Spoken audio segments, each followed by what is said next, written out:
सृष्टि का चिन्ह है शिवलिंग। जैसे स्त्री की पहचान के लिए एक शब्द बोलते हैं स्त्रीलिंग, पुरुष के लिए कहते हैं पुल्लिंग, उसी प्रकार से सृष्टि का चिन्ह ही शिवलिंग है। ये पूरी सृष्टि शिवमय है, शंकर में समाई हुई। पूरी धरती को संस्कार जिसने दिया है उसी को तो शंकर कहते हैं। सम करोति शंकर, जिसने सबको संस्कार दिया उसका नाम शंकर है। जो सबका कल्याण कर रहा है उसी का नाम शिव है। तो सबसे पहला अभिषेक रात्रि में हुआ था महादेव, और जिस दिन ये अभिषेक हुआ था रात्रि में, उस समय ये फाल्गुन में पड़ने वाली चतुर्दशी थी, जिसको भोला की चौदस बोलते हैं, शिव चौदस जिसको बोलते हैं। रात्रि का समय था। विधाता ब्रह्मा ने और भगवान नारायण ने प्रथम पूजा करी है भोलेनाथ की। एक रात्रि में 4 अभिषेक किए थे, इसलिए इसको चतुर्थ पहर की पूजा कहते हैं। शंकर क्या बोले सुनो, कहते हैं शिवरात्रावहोरा निराहारो जितेन्द्रिया अर्चयित्वा यथा न्यायं यथा बलम वंचक।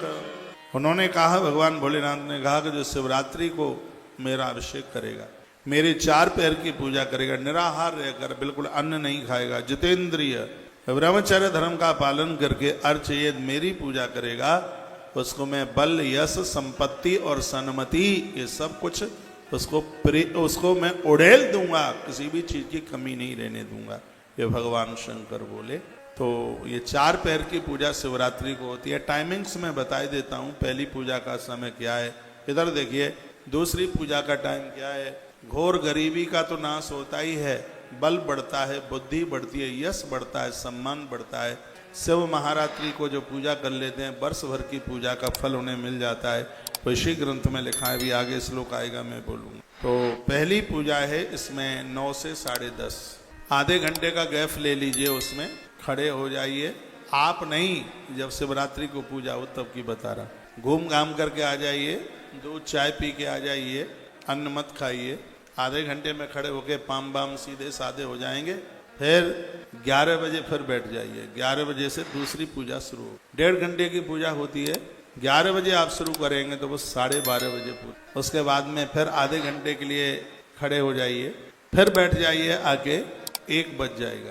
पहली पूजा 9 से 10:30, दूसरी है 11 से 12:30, तीसरी पूजा है 1 से 2:30 बजे तक। आधे घंटे के लिए फिर घूम घाम के आ जाइए, फिर 3 बजे चौथी पूजा में फिर बैठ जाइए। इसमें थोड़ा ज़्यादा समय लगेगा क्योंकि इसमें उत्तर पूजा होती है। लास्ट में थोड़ी बड़ी पूजा है तो उसमें 5 बज जाएंगे। आप 5 बजे फिर आप आरती कर लें। उसके बाद में फिर नहा धो करके जो भी आपको जो जैसे कुछ करना है सो आप कर लीजिएगा। इसको कहते हैं चतुर्थ पहर की पूजा। शिव महारात्रि की चतुर्थ पहर की पूजा की बहुत भारी महिमा है। तत्फलम लभते सद्य शिवरात्रु मदर्चनाथ। भगवान शंकर कहते हैं यत फलम मम पूजायाम वर्ष एकम निरंतरा। ये शब्द लिख लो तो ज्यादा ठीक है। भगवान शिव कहते हैं यत फलम मम पूजायाम वर्ष एकम निरंतरः। भगवान भोलेनाथ कहते हैं कि जिस समय शिवरात्रि को आपने मेरी पूजा की है, उससे अगली शिवरात्रि तक मैं एक क्षण के लिए भी तुम्हें अकेला नहीं छोड़ूंगा, पूरे वर्ष भर तुम्हारे संग संग संग संग रहूंगा। भोलेनाथ कहते हैं कि एक शिवरात्रि को रात में मेरी पूजा करने से अगली शिवरात्रि तक पूरे वर्ष भर की पूजा करने का तुम्हें सौभाग्य प्राप्त होगा, तुम्हें पुण्य प्राप्त। क्या सुंदर बात कही है, आनंद आ गया है। भोलेनाथ की तो कृपा भैया ऐसी बरस रही है बड़े आनंद के साथ में। और तो भी लोग वो कैसे हैं भैया, इस आनंद से वो वंचित रह रहे। इस आनंद से वंचित मत रहिए। इस आनंद का पूरा आनंद लाभ प्राप्त